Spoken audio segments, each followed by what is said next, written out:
What's the number one reason that rental prices are going so high? Let's talk about it next.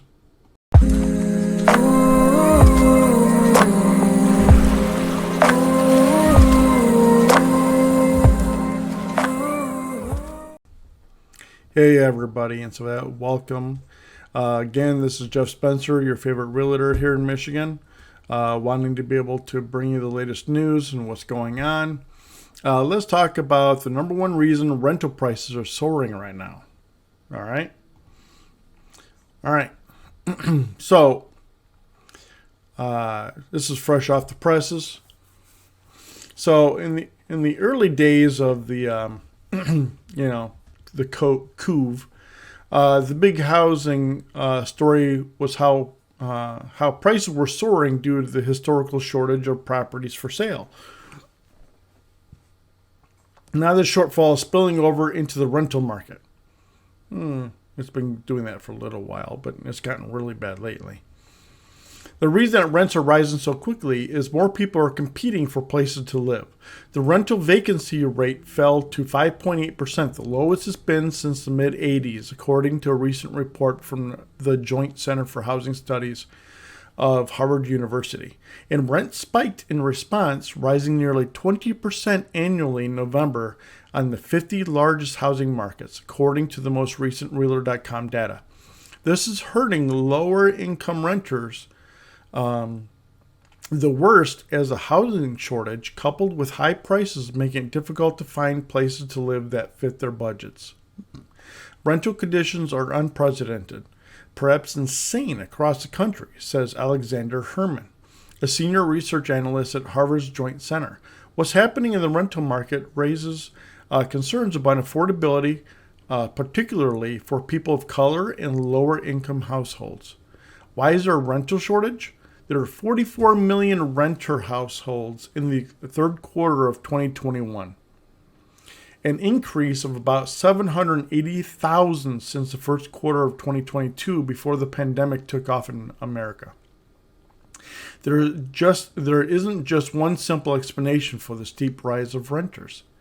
At the start of the pandemic, lots of folks lost their jobs and incomes and moved in with their families. Now that the economy is stronger and the job market rebounded, many are venturing back out on their own, which means they need new places to live. There are also couples who split up who now need two residences, as well as a large population in need of housing following years of underbuilding new rental housing. Many renters, including those with the lowest incomes, stayed put during the pandemic thanks to eviction memorandums. Even as many of those protections expired, there was no eviction wave, as some real estate experts predicted. This kept the market tight. Even those who can afford to buy a home may prefer to remain renters in the current market. Over the past decade, the percentage of renters earning at least $75,000 shot up 48%. According to Harvard report. These households now make up just over a quarter of all renters. Some prefer the higher-end amenities in some of the new rental buildings, such as co-working spaces, rooftop gardens, and pools. Others simply prefer to live in urban downtowns or other desirable areas where there are few homes for sale under $1 million, such as New York City and San Francisco. These renters are also occupying units that are more affordable to moderate income and lower income households, says Herman. Over time, it's going to drive up rents even at the low end. There are also those who are enticed by the single-family rental market. This allows them to live in a more spacious home with a backyard, often in more suburban areas, without having to worry about coming up with a down payment and closing costs. Many renters will be homeowners that could win a bidding war. Tell me about it.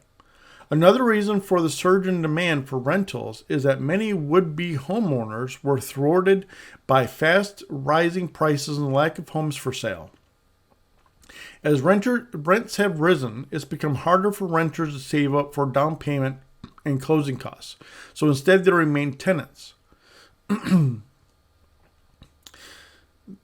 The only issue with that being is that whenever you're renting, this is for me, you're not really gaining anything, in my view. See, now right now, it's so easy to be able to get assistance. One of the biggest things whenever I talk to people is that they always talk about, a lot of times, of course, they don't have any money. They don't have any money for a down payment. Well, remember that if you get in with a good financing company, and you get with a good realtor who knows them, we have access to these type of people and so that in these avenues where you can be able to get grants and everything to be able to assist you in being able to get down payment assistance and stuff like that. Just make sure that if you're going to be doing so, get with a realtor who actually has a clue and who knows these people and who can be able to help you out. All right? Because why would you want to throw away free money? Right? More big landlords have been getting into the rental game since the turn of the century. From 2021 to 2018, the percentage of large landowners rose 8% or percentage points to make up to 26% of all rental owners, according to the report. So up to 26% of all the rental owners are huge companies, basically. They're buying up these properties and then turning around and renting to you. People who were able to purchase homes even a few years ago are priced out of home buying and are staying in the rental market longer. At least we don't have that much of an issue with it. So that here in Michigan, there are ways of fixing that. We can be able to get a lot of people into homes. Most renters kept up their payments during the pandemic, despite the eviction memorandum. And also, those lenders were incentivized to work it out with their borrowers in order to be able to have them stay in the property and to still keep their mortgage and everything else. So, everyone talking about how, it's going to be, all these evictions. It's like, no, it's not. No. The financing companies and stuff were paid and were instructed to work with them in order, so that it wasn't going to become an issue. Despite the eviction memorandum put in place in the early days of the pandemic, when unemployment was soaring, most tenants kept paying their landlords. Only 15% were behind in the third quarter of 2021, according to Harvard report. The federal memorandum was instituted in March 2020 and ended in August 2021. Although many cities and states have their own eviction bans with varying expiration dates. Lower income tenants who were hit disproportionately hard by the job losses were more likely to still owe their landlords. About 23% of all households earning less than $25,000 a year owed missed payments. Meanwhile, only 5% of households making more than $75,000 were behind in rent. So, in all truth and so that, there wasn't going to be a lot of evictions because everything was worked out and everything was fine. So it didn't come into play. Black, Hispanic, and Asian renters were more likely to struggle to make rent. Almost a quarter of black tenants, 19% of Hispanic tenants, and 18% of Asian tenants owed their landlords money in the third quarter of last year. That's compared with just 9% of white renters who were in the same predicament. Some tenants received federal rent assistance, despite state and local governments running into problems distributing the money to those who needed it. Stimulus checks and other federal assistance helped tenants hang on. The lack of workers resulting in hiring bonuses and big pay increases had also helped folks to remain in their homes. Despite the pain wrought by the pandemic, eviction filings were 40% lower than they were historically, which is huge. According to the Eviction Lab at Princeton University, however, the nation is still 6.8 million affordable rental units short of what's needed. It's a combination of federal government doing its job and some landlord flexibility that has allowed people to stay in their homes, says Herman. So that's basically what's been going on and so that for for the rents and how they're going up. So if you don't have enough housing and you have a lot of people looking for it, it's going to bring up the cost of said property. It's just that simple. Now, as of this week, I know for a fact that we do have a whole bunch of rental houses that are available in both Macomb and Oakland counties.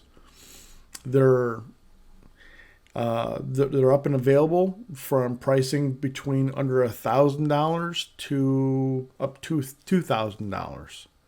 All right, there are a bunch of options out there right now, especially here in Michigan. It's about Macomb and Oakland County. If you want to be able to find out more about it and so that, you can easily go on over to the website and check it out. And this way and so that you can be able to get things going. So you can easily be able to type stuff up. Here's even for sale, and then you can go on over to rent. All right. So if you want to be able to talk about renting, you can be able to go in there, do your location, and just hit search. All right. And then it'll get you up going for rental stuff. If you're looking for buying stuff, the one nice thing about going to my website is that it's free.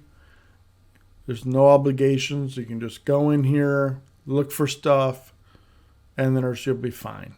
Okay. This is a free resource. Go ahead and use it. And okay, then I will talk to you guys again in the next video. You guys have a great one. All right, bye-bye.